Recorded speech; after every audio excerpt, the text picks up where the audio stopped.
The Packers run an offensive system that practically the entire league runs. Like half the league runs the offense the Packers run. So half the backup quarterbacks in the NFL know how to run that offense. They know the basics of it. They know probably at least some of the verbiage. They could probably step into it relatively quickly. The backup quarterback in Green Bay is Malik Willis, whom they just got. He's been there less than 2 weeks, and he didn't come from that offense. And he has shown, while he was a very talented player in college, he has shown that he's a guy that's going to need some time.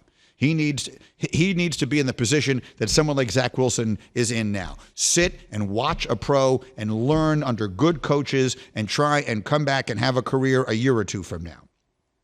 He did not need to get thrust onto the field to start basically his first week there, the second game, which is where he is now.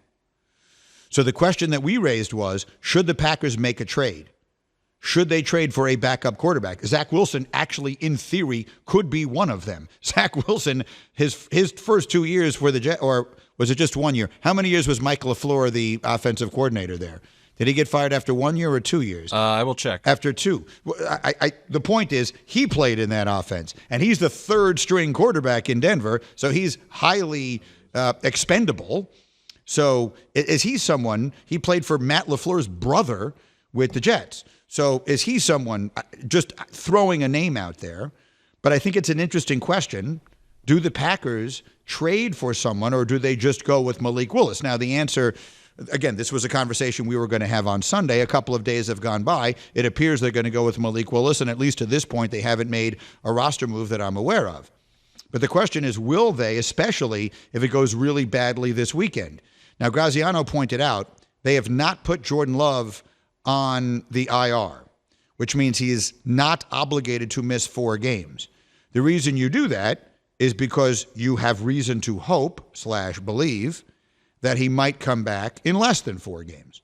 If that's the case, then maybe you just try and live with it. Try and sneak in a win here or there. Let me call up their schedule, unless you have it in front of you.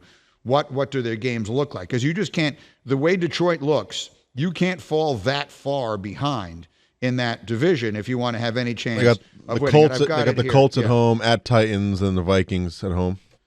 So home against the Colts, I don't think that's an easy game at all. That's a game that I definitely would have taken Green Bay to win if they had Love. Anyone have point spreads? What is the number on that game? Colts looked pretty good last weekend. They easily could have, probably should have won that game against Houston. Anthony Richardson looked good.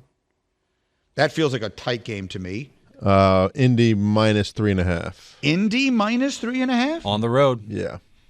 Indy is a 3.5-point favorite at Green Bay because of Malik Willis.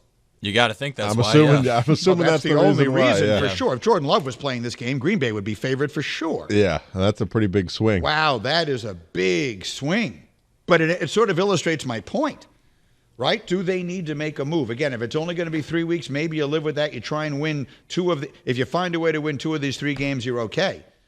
Otherwise, you're probably staring at 1-3, and that's trouble, especially in a division where you have a team that looks really good.